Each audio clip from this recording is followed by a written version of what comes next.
Well, that was the game five, sans the ending, that we all expected to see. Drama, close game. That was the kind of NLDS that we expected from the Dodgers and the Giants. Going to talk about that here in segment one of today's podcast. Plus, I want to look at the game changer that was Mookie Betts for the Dodgers and why I believe the Reds already have their game changer on the roster in Jonathan India. We'll talk about that and some MVP candidates for the Reds team MVP for 2021, all on today's podcast. Thank you so much for joining me here on the Locked On Reds podcast. I'm your host, Jeff Carr. Let's get going. You are Locked On Reds, your daily Cincinnati Reds podcast, part of the Locked On Podcast Network, your team every day.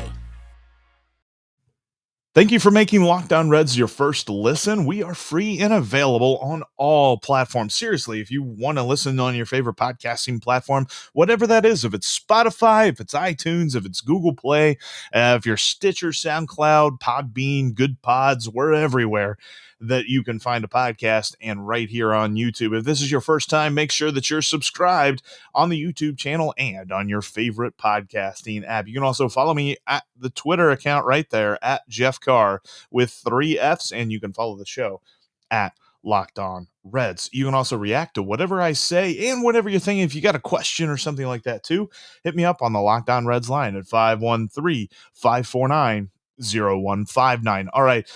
I was going to have a video for you here. The Locked On Insiders, Gordon Beckham, breaking down game five here.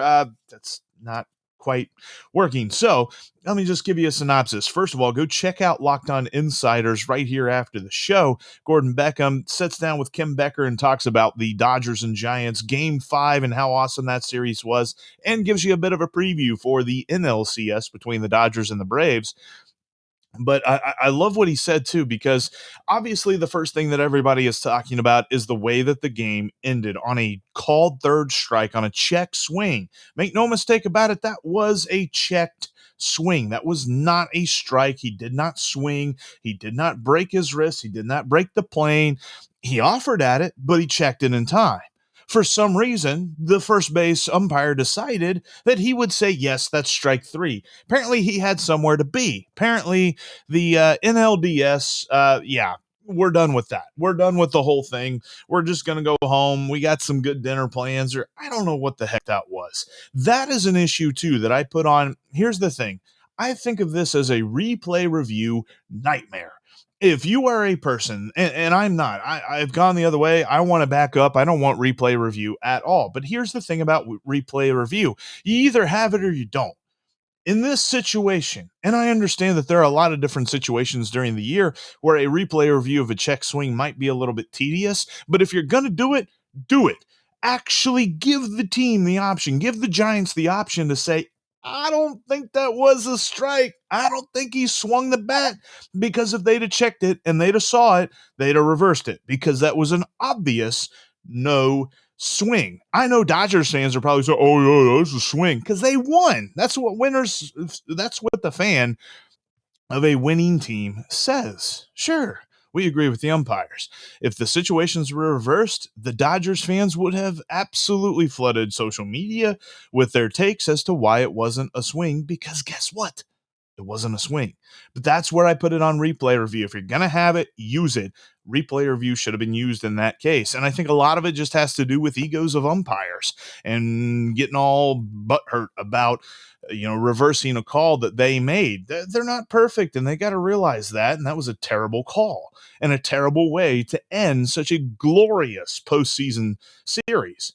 I mean, that was amazing. I kind of wish that was the World Series. I know it can't be because they're both National League teams, but I know that the rest of these playoffs, it's going to be hard to live up to that kind of competition level. 2-1, talking about scenarios where you had guys making plays where they had to. Logan Webb pitched a beautiful game, but I look at Mookie Betts and I say, boy, oh boy, that dude was super important. He was super important in game four, but then 4 hits in game five? That's what's up, man.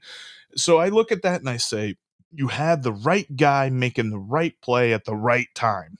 That's what the Reds missed in September. I kind of look at that and I say there was a lot of situations where I felt like the Reds could have been a little bit more aggressive on the base paths. And that's what Mookie Betts kind of did to loosen things up. Steals second and then scores on the double. I loved seeing that. It's something that, and I'll kind of break this down here in just a moment a little bit more, but analytics and sabermetrics don't really back up because they say that, if you try a steal, you're inviting the chance of extra outs, where if you don't try a steal, then you don't have to worry about extra outs. But I don't know. It's a lot of thought process for more talking. But when I look at that game, I just say, man, the replay review really failed on that one. And you should be able to use that. I also thought something else.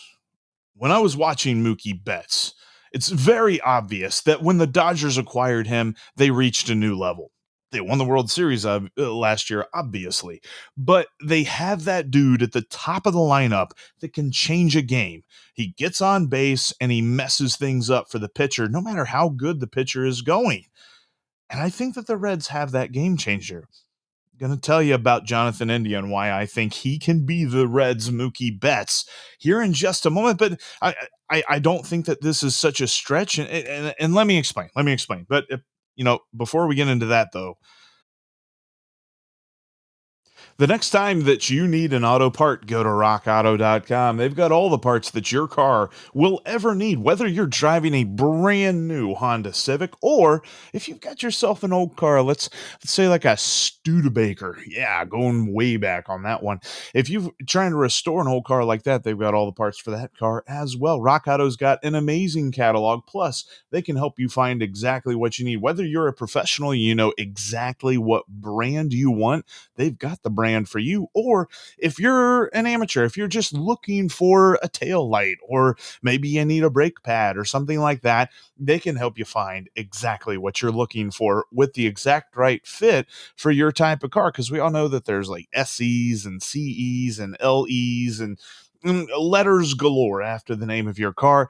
Rock Auto can help you out with their extensive catalog. Plus, they've been doing this for over 20 years, family owned and operated. Check him out at rockauto.com. And when you're in the checkout section in the How'd You Hear About Us area, type in Locked On to let them know that your pal Jeff sent you from the Locked On Reds podcast. That's rockauto.com, and type Locked On in the How'd You Hear About Us section. Rockauto.com has all of the parts that your car will ever need. All right, so I kind of mentioned this, kind of teased it a little bit, but the game changer for the Dodgers, obviously, for since he has been acquired for the last couple of years, has been Mookie Betts. He hits, he runs, he fields, he does everything. He has been phenomenal for them at the top of the lineup. He was a huge reason why they beat the Giants in the NLDS. In fact, when you look at Game 4 and Game 5, he's probably the MVP of both games. He had 4 hits in Game 5. When the light was brightest, he shined greatest. 4 hits. He had that steal. I look at that's something that has kind of been a hot topic, and it's been something that Reds fans have questioned throughout the year. And this is also something where I've changed my understanding, because I understand sabermetrics. I understand, at least I have a rudimentary understanding of it. And I also have a rudimentary understanding of like analytics and what they say about different situations in the game. And they don't like stolen bases. They don't like it when teams voluntarily take a chance at adding outs to an inning. And when I first started reading that and sinking my teeth into it, I was like, okay, this makes sense. Don't do it. Don't just go station to station. But that steal by Mookie Betts was uber important, because at that point, Logan Webb had pitched a phenomenal game. He was cruising through the entire thing, and Mookie Betts gets on with a single and steals second. And now you've got a dude on second with nobody out. I think that the Reds need that, and I think the perfect candidate for that is Jonathan India. I'm talking about game-changing stuff, and I think that Jonathan India can be the Reds' version of Mookie Betts. Now, it would be nice if the Reds had Mookie Betts, but they're not going to. It's not like the Dodgers are just going to give him to us, and I don't think that the Reds have any sort of trade package they could put together to get Mookie Betts, but they have the dude who can be the game changer. We've already seen his plate discipline and his understanding of the game at the plate despite just being a rookie, when you look at Jonathan India, he understands how to take a pitch. He also understands whenever it's time to put the barrel on the ball. He doesn't take a pitch. It's not like he walks up to the plate saying he's going to get a walk. He takes what comes.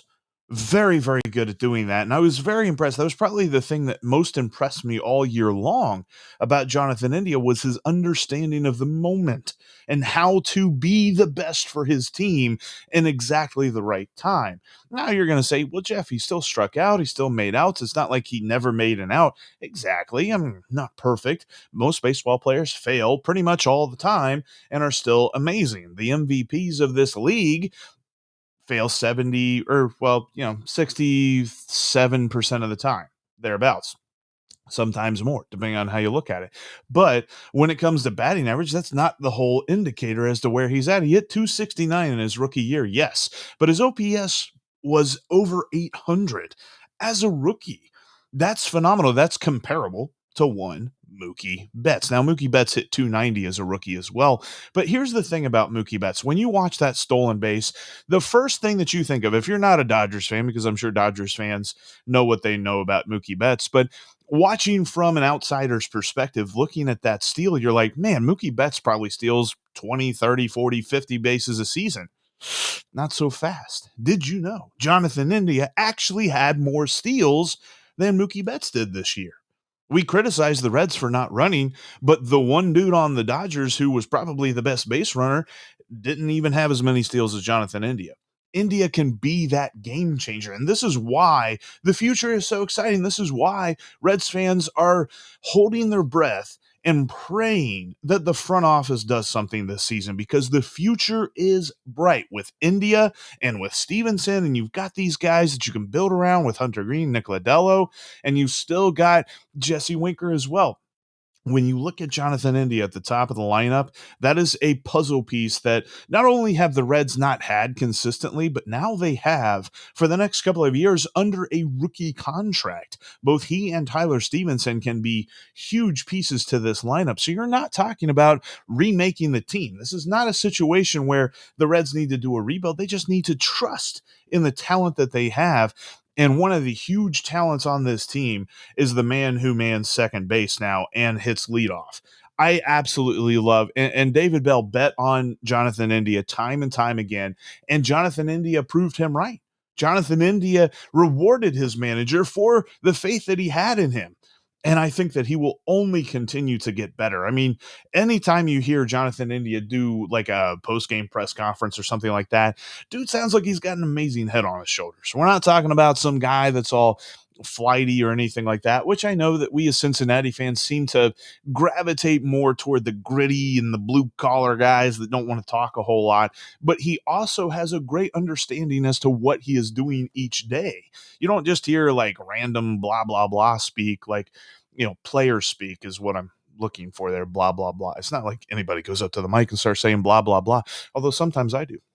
But when it comes to Jonathan India, I think that the Reds have their game changer already. I think that he can be the dude in the future that you look at and you say, all right, the Dodgers have Mookie Betts, the Reds have Jonathan India. And I know that that seems like a lot to put on a dude who's only played 1 year in this league, but I believe that he can be that dude. I believe that he can be the guy that in a playoff game where the Reds are tied 0-0 with whoever, and they really need a run, and India gets on first base, whether walk or single, and they're like, dude, steal. Pitch you want to steal on, you go to second base. And I think that he can deliver for them. It's funny because there was a question that I had on the Locked On Reds line earlier this year. Is there anyone on this roster that can steal home? And I said that I thought Jonathan India is the only guy on this roster who can steal home. And it'd be nice if the Reds kind of add a couple of other base running guys like that who, yeah, they still get on base. Because I know Billy Hamilton was a base running guy, but he just was never on base to show it. You kind of got to get a good mix there. But I think that Jonathan India can be that dude that in a tense situation and something that maybe the analytics don't agree that he should be aggressive on the base paths, you say, India, go out there and steal second, steal third, whatever you need to do. And I think he can deliver that for the Reds here in the future. All right, coming up, I want to talk about India a little bit more, and another feller as we look at the Reds. Two more candidates for Reds team MVP. Yes, India absolutely deserves to be in this conversation, might deserve the award itself. We'll talk about that here in just a minute. Before we get into that, though, I wanted to let you know that you can still set up your profile at betonline.ag and use that promo code locked on. You'll get 100% more on a welcome bonus. Double your money just for signing up with the promo code locked on. Can't beat that. Get off the bench and get in the game. Start using your sports knowledge at betonline.ag to help make a couple of bucks in your pocket. Plus, betonline.ag, when you're looking at the lines that they have for the playoffs, whether they be money lines or prop bets, you've also got great stuff for NFL and NCAA football. You also have basketball coming up. The NBA is getting ready to get started. I believe it's like next week. And then NCAA basketball is not far behind. NHL is already ongoing. So if you want to bet on some puck, you can do that as well. That's at betonline.ag. And again, set up your profile with the promo code locked on to get 100% more on your initial deposit. BetOnline.ag is the only online sportsbook that I trust. It's the only online sportsbook that I use, and I urge you to do the same to make some money off your sports knowledge today at BetOnline.ag. All right, left the India picture up because let's talk about some MVP candidates. We already talked about Joey Votto and Nick Castellanos, two obvious names. Jonathan India is another obvious one. That if you looked at the 2021 season and you said who had the biggest impact on the success of the Reds in 2021, Jonathan India is right there at the top of the list. And we've already talked about the trust that David Bell had, in which putting a rookie at leadoff probably confused some people, probably worried some fans, like, are we sure about this? And boy, oh boy, did he take off. I mean, India in the leadoff spot was getting on base around 40% of the time, and he still had power. It's not as if he sapped his power and became a punch and Judy hitter just to get on base. No, he still hit plenty of home runs. And we're talking about a dude who had an OPS over 800, one of the best players on this roster. A stat that I used when I was talking about Votto and Castellanos, courtesy of Baseball Reference, was the win percentage that a player brings to an average team. It's wins above average win-loss percentage, but that's a mouthful. Basically what it is, it says that the body of work that this player put together, how well or how much did it improve even just the average of teams. Like you're taking a baseline 500 ball club and you put this player on that team, how much does it improve? Or in some cases, I was looking at some guys who actually, brought that team down. Jonathan India actually tied for Joey Votto for the best position player win-loss percentage jump. If you put Jonathan India on a 500 ball club, that 500 ball club then becomes a 513 ball club. Shout out 513. Oh, yeah. I don't think I did that joke whenever Joey Votto, when I was talking about that. But yeah, 513 win percentage for putting Jonathan India on that ball club. A rookie, a dude who absolutely is going to hoist some league-wide hardware for Rookie of the Year, is definitely, I might say, the favorite to be the team MVP at this point. In fact, if you listen to our friend Stephen Offenbaker's show, Reds Alert, when he was talking with Chris Welsh to kind of wrap up the season, Chris Welsh said that for him, his team MVP is Jonathan India. And it's hard to argue with the lefty. I think that Jonathan India has a real shot to win this. Again, not making my pick until next week. And I want to hear from you on Twitter at Jeff Carr with 3 Fs, or you can hit me up on the show's Twitter account at Locked On Reds. Who is your team MVP? Is it Votto, Castellanos, or India, or is it Wade Miley? Now, I know you're saying, Jeff, he was already up for the Jose Rijo Award. Why is he up for MVP as well? Because it's pretty plain and simple. Dude was awesome. When he pitched, the Reds won pretty much all the time. I mean, it's not as if he had a perfect record pitching, but the Reds had a better shot of winning with him on the mound than they did with anyone else. In fact, I mentioned this during the segment where I put him up for the Jose Rijo Award, which is the name that I'm giving to the Reds Cy Young, because Cy Young never pitched for Cincinnati. But when I look at the Jose Rijo Award and why Wade Miley was up for that, I cannot omit him from the MVP conversation. Now, this is probably a situation where he's going to be in the others receiving votes and not necessarily one of the favorites, but he absolutely deserves to be in this conversation because of that statistic that I talked about with Jonathan India. Now, position players, because they play a lot more and there's a lot more room for error, and you have a lot more games where maybe they go 0 for 4 with 3 strikeouts or something like that. So you're not helping your team win in those games. And because pitchers don't have so much of that opportunity, Wade Miley, in games that he pitched, he elevated a 500 ball club to a 652 ball club. Those numbers are insane. That is a phenomenal stat for a guy who should not, according to some fans, should not have even been on the ball club last year. There were some that said he should be in the bullpen, not in the rotation. There were some that said they didn't even want to see him in a Reds uniform. I said, let's wait and see. And boy, oh boy, did he pay off. What a year Wade Miley had. So glad to see that was something that he delivered. And you're talking about a dude who, when the going got tough, I understand that there's always this conversation about pitchers and the MVP award. How can a non-position player be considered for the MVP? Well, it's easy. A starting pitcher is the quarterback of the ball club when it comes to his day to pitch. We've talked about this with Bronson Arroyo before. He is the guy, the starting pitcher is the guy that has the most effect on the game. If he is really good, and you saw it at least for most of the game last night in the Giants and Dodgers, there we go, tying it back to the playoffs, with Logan Webb, how much he initiated so weak a contact that it didn't matter who was on base. The ball was dribbling up to him, and he flips it to first for an easy out. Wade Miley did that a ton this year as well.